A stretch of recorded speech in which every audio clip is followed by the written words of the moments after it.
Hey, what's up guys, it's Bakes, and thank you for joining me for another one of my random horror reviews, and also joining me for episode 2 of my 2023 Shark Week special. Today's movie was the perfect one to watch for this time, 1, because it's Shark Week, and 2, The Meg 2 comes out very soon, so it kills two birds with one stone. Today's movie is from 2018, and it is titled The Meg.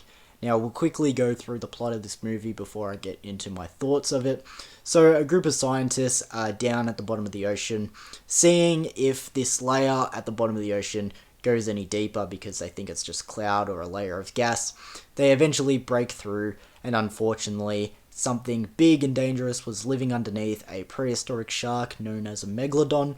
It escapes, and now they have to figure out what they're going to do. So, that's pretty much the plot for this movie.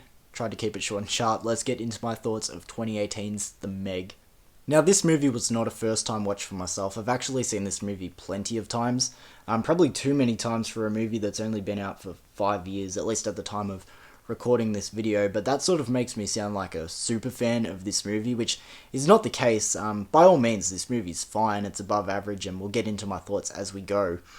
But as I said, it sort of makes me sound like a mega fan of The Meg, not the case. I just feel like it's one of those scenarios that everyone's had. It's just one of those movies you can't escape. It's just on every channel and everywhere you go, it just seems to be playing. I've probably seen this movie like, I don't know, 5 or 6 times, which, as I said, over 5 years is crazy.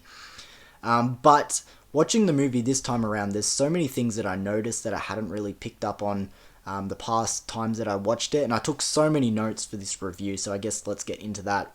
The first place I want to start is, I guess, with the characters slash actors, and it's always something that I've sort of noticed. I feel like so many characters, again, slash actors, are sort of forced into this movie, and sometimes I don't like pinpointing performances, but I have the perfect example of what I mean for this one, and that's Ruby Rose. Her performance is fine, but I feel like she's kind of in this movie just for the sake of having Ruby Rose on the banner, and she plays that kind of typical, edgy, kind of cringe stereotype. Her character does not really affect the plot much at all, and I feel like there are so many characters like that in this movie, as in they're just there to be numbers, and I get it, sometimes that's the case with these movies, just there to be picked off. But there's so many characters like that. They're just there for the sake of being there. And I feel like if they weren't in this movie, it would just be the exact same film.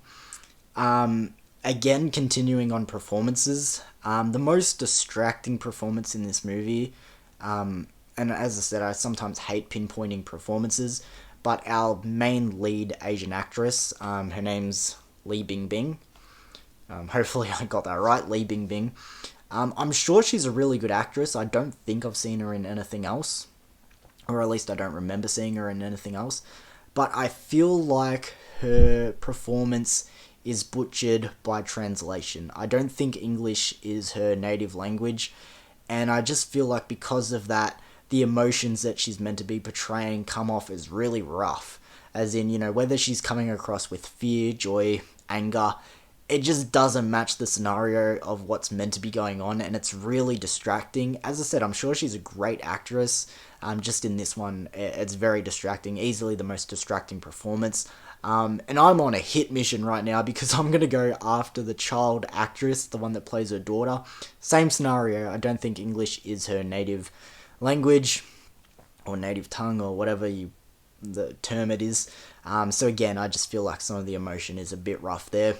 Tell you who is great in this movie, Jason Statham. Not only is he perfect for this film, but like the perfect actor for this type of film, and he also does a great job. I feel like Jason Statham is like the scene stealer in every part of this movie that he's in. To keep going on with some positives quickly, this movie looks immaculate. Like, everything looks stunning. This movie is just pure eye candy. The colors are insane. They just pop all of the time. The CGI and the effects are like top tier. This movie just looks so crisp. As I said, visually, I can't falter it at all. Like, this movie looks insanely good. The soundtrack and the score also really solid. The score is just well done in every scene. The soundtrack, as I said, really solid also. I can't tell you how often, almost on like a daily basis, that Chinese cover of Oh Mickey You're So Fine comes in my head. From the first time I saw this movie in cinemas back in 2018, Oh Mickey You're So Fine, that Chinese cover has been stuck in my head. It's a complete earworm. And I can't say that I'm annoyed by it because it is so fucking catchy. As I said, this movie, visually stunning, in the ears as well. It's incredible. Just wanted to highlight those two things quickly as well before I forget. Now, if you have seen this movie or not, I'm sure you can still tell it's sort of a balance between horror, action, comedy, and just overall adventure. But starting off with the action, I feel like it's pretty on point, honestly. This movie is lots of fun, and there's plenty of fun action scenes that sort of put you on the edge of your seat. Super suspenseful, nail-biting stuff. So the action is pretty solid in this movie. The humor, this movie's kind of funny, but it doesn't hit a point I feel like it should. By all means, as I said, I know it's not a full-fledged comedy.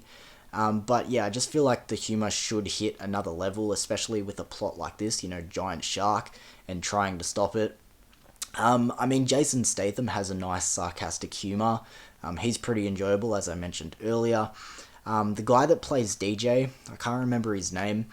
He has some good one-liners and good moments. That part where he's on that rant about how he's just pissed off about everything after the boat collapses and whatever. I did enjoy that. I had a bit of a chuckle. He has his moments. Rainn Wilson's in this movie, and I'm genuinely a fan of Rainn Wilson, Dwight from The Office. I really like him. His character in this movie has good one-liners, but I will admit his character to me does feel a little bit out of whack, because he plays a billionaire, and he does the typical billionaire stuff for a movie like this. I want my money to go towards something that benefits me, and that sort of stuff, and he's a bit of a stuffed shirt at times, but he sort of bounces between villain and likable dude. Like, he does some stuff where people are like, oh, what a dick, and they literally want him dead, but then he has some genuine moments and they start to like him, and it sort of wibble wobbles, and it's like really distracting as well. It's kind of like, are we meant to be rooting for this guy? I mean, I like him because, as I said, I like Rainn Wilson. But yeah, his character's sort of flip-floppy. I'm not sure if he's meant to be a villain or likable, but either way. But as I said, this movie's humor, I just feel like doesn't hit a mark it should. As I said, it's a giant shark, people trying to stop it. I feel like there should be a bit more comedy in this one, but as I mentioned before, the action is at least really on point. So we went through this movie's action elements and its comedy elements, but this is a horror channel, so let's get into the horror.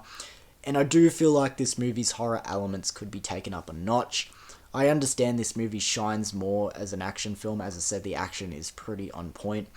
And don't get me wrong, there are moments of horror in this movie. There actually are a couple of effective jump scares, believe it or not. And there are a few moments of suspense that up the horror. But overall, as I said, it wins more as an action film than a horror. But there are so many moments where I would have loved to see more gore, or, stuff that is more typical to a killer shark film. You can't tell me that scene in the bay where all the beachgoers are there and everyone's on floaties and whatever, and the megalodon comes through. That would have been awesome if that scene was a total fucking bloodbath. And I mean something like the Piranha remake, the part where they're all in the shallow waters and it's a total fucking splatterfest. That would have been an awesome scene to have total fucking carnage. And I do understand why they didn't. They didn't want this movie to go too dark or over the top, to keep a PG-13 rating, make more money, have more people come in. I get that. But that scene would have been fucking awesome if it was a splatterfest bloodbath. And I know it's sort of hard to up the gore with a Megalodon movie, since the mouth of the shark is fucking huge, and you can't really imagine people getting bitten in half and arms being taken off just because the bite radius would be massive. But I have so many ideas, like that part where the guy's in the Zorb, like that big airball thing, have the shark bite it, and then do an over-the-top huge splatter of blood, like something unrealistic, but like almost popping like a water balloon full of blood. That would have been fucking awesome.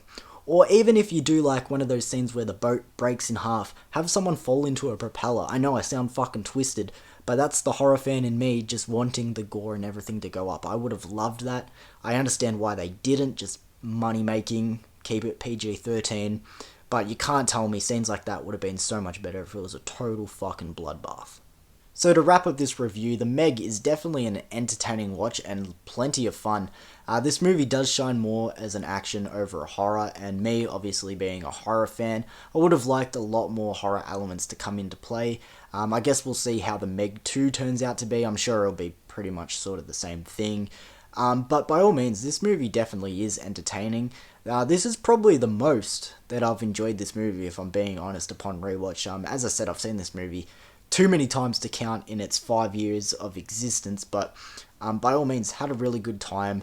Fun to get to the rating. I'm going to give The Meg a 7 out of 10. Definitely watchable. I'm excited for The Meg 2. Comes out next month, I believe.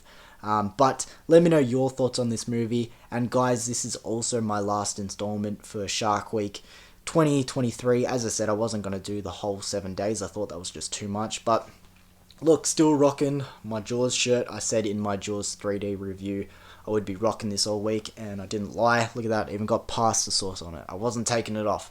But thank you for joining me, guys. As I said, let me know your thoughts of The Meg. Let me know your expectations for The Meg 2. As I said, I'm sure it'll be pretty much the same thing. But yeah, thank you for joining me again, guys, and I'll see you for another video soon. Peace.